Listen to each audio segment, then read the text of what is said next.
Stu and Dean, Paul and all the other lovely boys and girls and the big boys and girls like Linda B and Lisa Harrowing that have been watching my last night's reading of The King That Was Not Tired. Tonight we have My Grandpa Is Not Grumpy. So tonight's story will all get all wrapped up. I hope you're all comfy, cosy, into your beds. Been good all day for mummy and daddy. And just before we start tonight, I would just like to say this one is specifically for Macy, because Macy wanted Grumpy Grandpa read last night, but we did The King Could Not Sleep first. And I'll just turn around for a couple of seconds just so that you can see. This is the book that I'm reading tonight, boys and girls, and that I have called Macy, that little girl I've called Macy, and that is our pappy Roy there. Are you ready? You all ready? Right, let's go then. My grandpa isn't grumpy, said Macy. I'm sure that you will see. And once you read my story, I hope you will agree. Some say my grandpa's grumpy.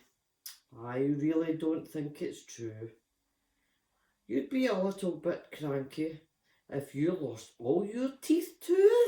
And you might even yell if brushing your teeth was the goal. When you find them in the morning, floating in your toilet bowl. Look, who could really blame you for letting out a roar when your favourite t-shirt you loved for so long simply doesn't fit you anymore? I'll just give you a wee look. Grandpa's teeth that's fell out his mouth and went down the toilet. And look at his t-shirt. It doesn't fit him because he's got a big fat belly now. Dearie, dearie me. Wouldn't you feel embarrassed while getting a trim for your hair when the barber used a magnifying glass and can't find a strand anywhere? Instead, he takes great big scissors to see what he can do without your curly bushy eyebrows and on Grandpa's hair and his ears too. What are you supposed to do when you really have to go? Grandma took so long in the shower, you rushed and you stubbed your toe. And wouldn't you feel so very, very frightened in bed when you feel something very close? The dog has snuck in beside you, but you woke up thinking you'd seen a ghost.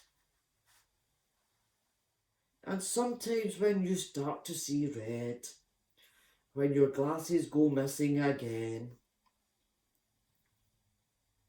and you can't seem to remember if they're in the kitchen, or maybe in the bedroom, or even on your head.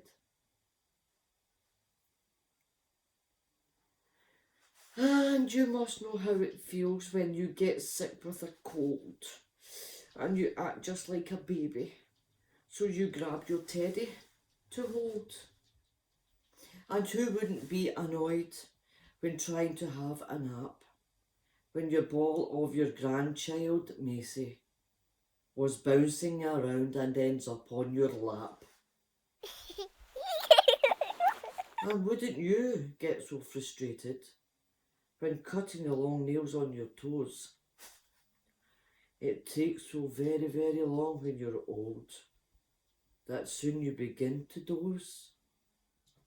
And you might feel discouraged when playing golf is such a chore that your teammate's so old he fell asleep while adding up the score. And I bet you would get pretty mad when you are looking for something sweet and someone has decided to help themselves by eating your favourite treat. And you don't want to be in the room when Grandpa watches his hockey team play.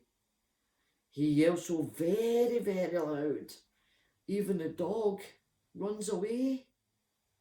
These things do annoy my grandpa, but he tries his very best.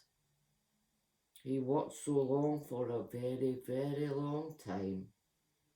So I think instead of being grumpy, my grandpa just needs a wee rest. Grandpa tells me exciting stories sometimes. I think they are very cool. They are certainly more exciting than history class at school. And sometimes if I see my pappy and he took me for some ice cream, and then when we are done, he whispers in my ear, "Please do not tell your mum." Has that ever happened to you? I love, if I could, to watch movies with Grandpa. But soon I don't hear a peep. I wonder why as I look over to his chair. And Pappy is fast asleep. I think Grandpa's a big softy, 'cause we can go fishing all day. He'll catch a really big one, and then he lets it swim away. Grandpa never misses my football games. He sits up high in the stands. He cheers out so very loud and he drowns out all the fans. And when my grandpa looks after me, he takes me to the park. He lets me stay as long as I want, and sometimes even when it's dark.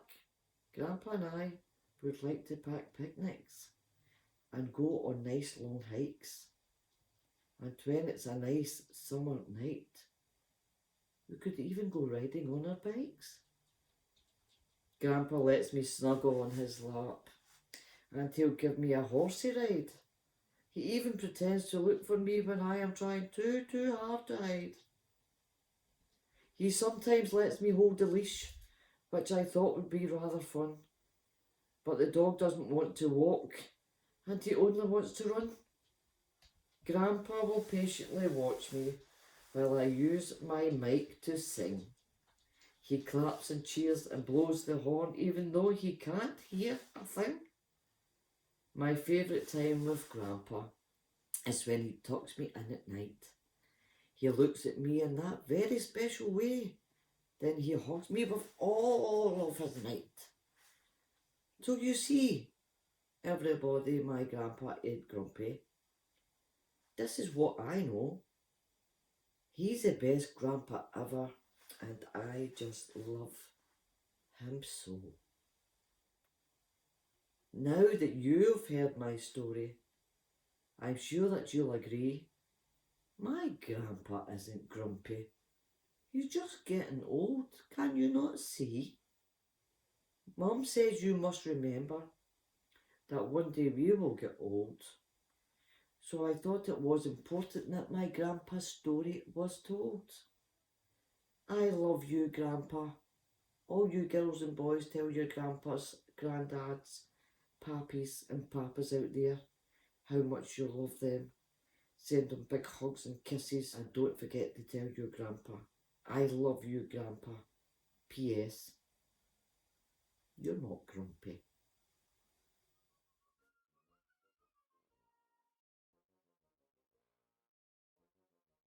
So there you go, Macy and Ollie and Dean, Paul and everybody else out there. Did you like this? If you liked it, let me know. And that'll be it until the next storytelling will be, this is Friday, it will be Monday night, and it will be Horrid Henry Has Knits. I'll see you next time.